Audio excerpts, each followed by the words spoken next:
دیکھیے پارلیمنٹ جو ہے اس کا کام ہی یہی ہے کہ وہ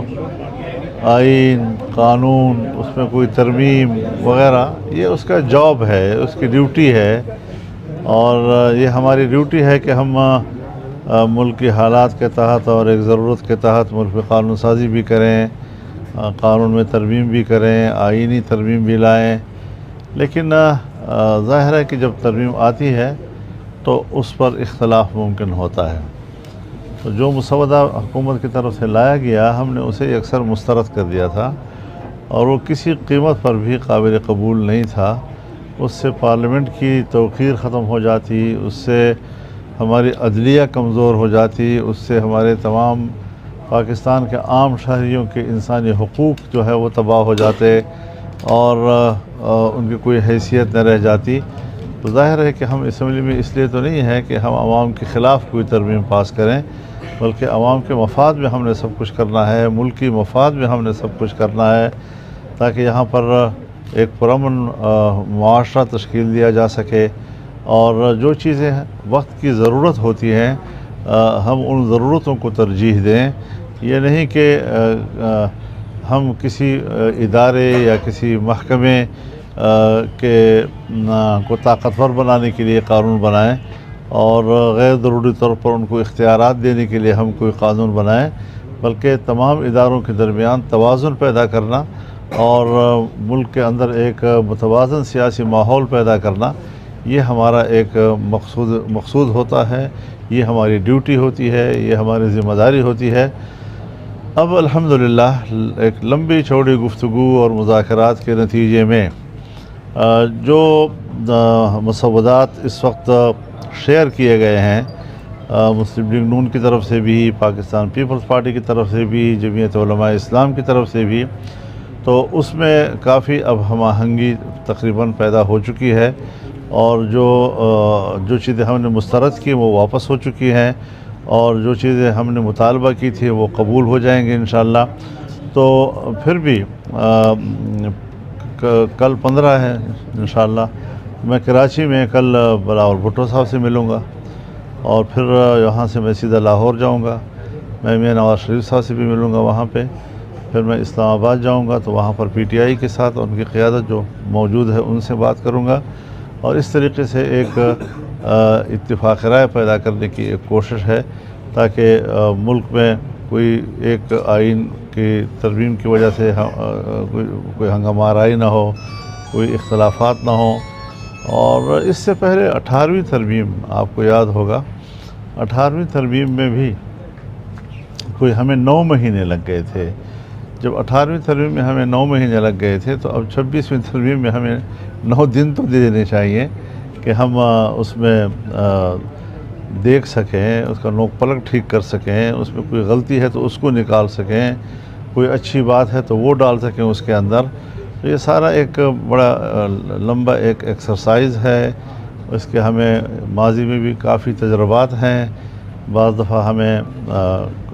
کچھ چیزیں طے کرنے کے لیے، خارجہ پالیسی کے اصول طے کرنے کے لیے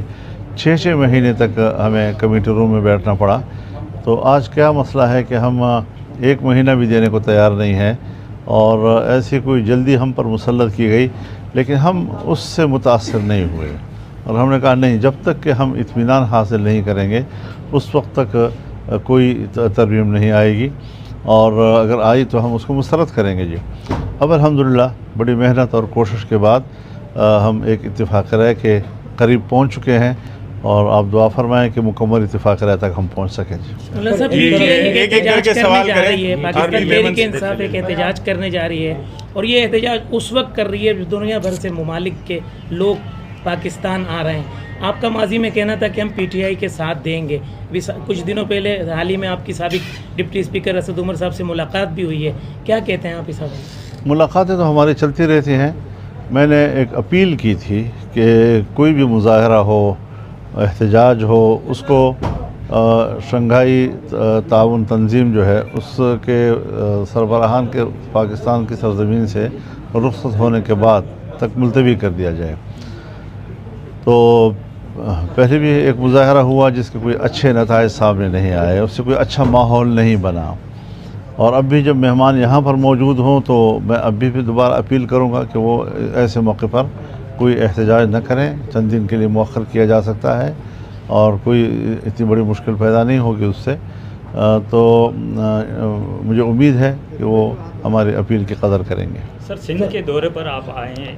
تو میرپور خاص ڈویژن کا انتخاب کیا ہے, کیا سمجھتے ہیں اس وقت جو آپ کے آنے کی ضرورت پیش ہوئی, اور کیا مین کوئی پیغام دینا چاہ رہے ہیں آج اس دورے کے بعد؟ دیکھیے 14 اکتوبر کو ملک میں 14 اکتوبر سے کبھی آگے پیچھے بھی ہو جاتا ہے. حضرت مفتی صاحب رحمہ اللہ کی یاد میں ایک کانفرنس منعقد کی جاتی ہے, تو کبھی ایک صوبے میں, تو کبھی دوسرے صوبے میں, تو کبھی تیسرے صوبے میں. تو اس دفعہ سندھ کی جماعت کا بڑا اصرار تھا, اور خاص طور پر میرپور خاص کی جماعت کا, کہ یہاں میں کافی عرصے سے نہیں آیا ہوں, تو یہاں آ کر اب یہاں کانفرنس منعقد کی جائے. تو یہ کانفرنس ہوگی, اور جب مفتی صاحب کے عنوان سے کانفرنس ہوتی ہے تو ان کی ہم جہت زندگی کو زیر بحث لایا جاتا ہے. ظاہر ہے کہ وہ جہاں ایک عالم دین تھے, جہاں وہ ایک فقیہ تھے, جہاں وہ ایک محدث تھے, اور اس حیثیت میں جو انہوں نے کامیابی کے جھنڈے گاڑے اپنی زندگی میں,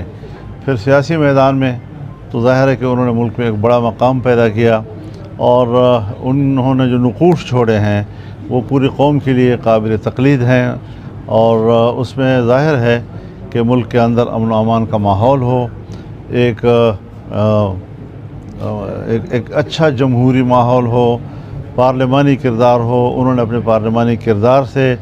آئین بنایا, اس آئین پر انہوں نے دستخط کیے, ختم نبوت کا مسئلہ حل کیا انہوں نے, پھر بین الاقوامی سطح پر ساری زندگی انہوں نے فلسطین کے کاز کی حمایت کی, اور اسرائیل کی جارحیت اور ان کے قبضے کے خلاف انہوں نے اپنی توانائیاں جو بھی تھی ان کی سیاسی وہ صرف کی انہوں نے. تو آج بھی ہماری اس اجتماع میں مفتی صاحب کے انہی نظریات کی بنیاد پر جہاں ہم ان کی شخصیت کو زیر بحث لائیں گے, وہاں پر ہم ان کے کردار کو بھی, چاہے وہ علمی حوالے سے ہو, چاہے وہ سیاسی حوالے سے ہو, چاہے وہ امن کے حوالے سے ہو, چاہے وہ پارلیمانی نظام کے حوالے سے ہو, جمہوری حوالے سے ہو, اسلام کے لیے ہو, ختم نبوت کے لیے ہو, فلسطین کے لیے ہو, امت مسلمہ کے لیے ہو, ان سب کے لیے ان کے نظریات کو سامنے رکھتے ہوئے ہم نے گفتگو کرنی ہوگی, تمام مقررین نے گفتگو کرنی ہوگی, اور انشاءاللہ ان کا یہی پیغام اگلی نسلوں کے لیے نشان راہ بنے گا, اور ان کے لیے اپنا مستقبل سنوارنے کا سبب اور ذریعہ بنے گا انشاءاللہ. بہت شکریہ جی, بہت شکریہ, تھینک یو ویری مچ جی, تھینک آپ یو. سندھ میں آئے ہو اور ادھر انتہا پسندی کی ایک لہر اٹھی ہے, اور ماروائے عدالت قتل ہو رہے ہیں توہین رسالت کے حوالے سے,